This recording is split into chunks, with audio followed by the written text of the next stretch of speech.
Queridas amigas y amigos, estamos aquí en elpolitico.com para una conversación exclusiva con el diputado ecuatoriano Andrés Páez, experto en materia de seguridad, un jurista de alto vuelo, y por eso vamos a aprovechar para preguntarle a Andrés qué posibilidades de éxito, qué pertinencia, qué efectividad puede tener el programa anunciado por el presidente de Ecuador, Rafael Correa, para combatir la inseguridad en Ecuador, para garantizar la seguridad de los ciudadanos. Gracias, Alexis. No creo que en la historia del Ecuador ha habido un gobierno que secunde tanto a la delincuencia como el de Correa. Reformaron el Código Penal para proteger a la delincuencia. Han dejado las cárceles como está para que sigan siendo un foco de entrenamiento delincuencial. No han tomado las medidas suficientes desde el punto de vista de fortalecimiento de la policía, sino que más bien la han desmantelado. No te olvides de que desmantelaron la unidad de investigaciones especiales que se encargaba de toda la lucha contra el narcotráfico en el Ecuador. Porque además se comieron la base de Manta, que es la que hacía la custodia del mar territorial en alta mar para evitar el tráfico de estupefacientes. Y además de todo esto, no han tomado medidas en cuanto al mensaje que se proyecta a la ciudadanía. Porque han dicho, no, si la inseguridad es una simple percepción, eso es invento de la prensa corrupta, eso es invento de la oposición.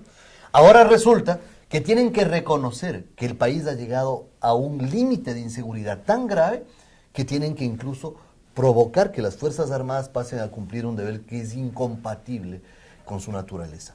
Yo personalmente creo que no siempre el rol de las Fuerzas Armadas encaja con la necesidad de combatir a la inseguridad.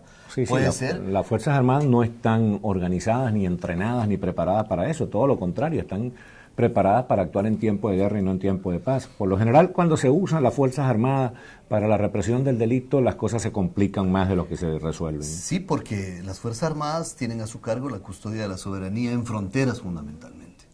Y creo que el papel de las Fuerzas Armadas puede hacer que pase en el Ecuador lo que ya pasó en México, donde incursionó la Fuerza Armada en temas de seguridad interna y en donde desgraciadamente lo que se provocó es un estado policial. Claro, en el caso de México hay el atenuante de que la policía estaba muy penetrada por el narcotráfico y al presidente no le quedó otra alternativa, pero ese no es el caso de Ecuador. Ese no es el caso del Ecuador, más bien hemos tenido una policía muy profesional con ciertos malos elementos, como en todas las policías del mundo, pero una policía que ha sido desmantelada desde el 30 de septiembre para acá con el pretexto de que ahí está el foco de insurrección contra Correa. Y dime una cosa, tú como abogado, ¿es verdad que el presidente Correa está utilizando el poder judicial para criminalizar la disidencia, para perseguir a los opositores? Sí, pero por supuesto, acabo de estar en Washington en un foro donde he mostrado los documentos que te voy a dejar a ti, que reflejan cómo 4 magistrados de la Corte Nacional de Justicia son favorecidos con puntos regalados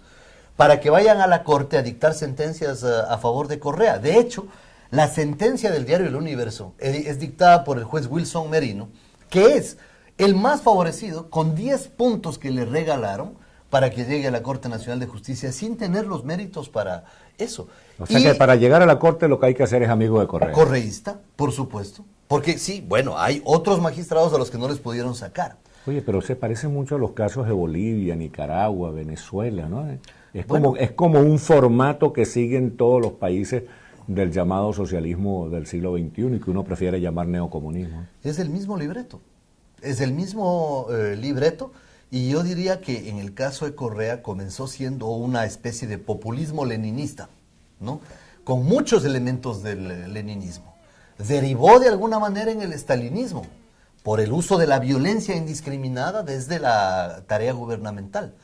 Y ahora veo que peligrosamente coquetea con el fascismo. Sí, señor. Es decir, es una veleta que transita por los más escabrosos terrenos de la política. Porque siempre el comunismo es una versión del fascismo. Bueno, esta fue una conversación con Andrés Páez, diputado ecuatoriano en exclusiva para elpolitico.com. Todo el poder en un clic.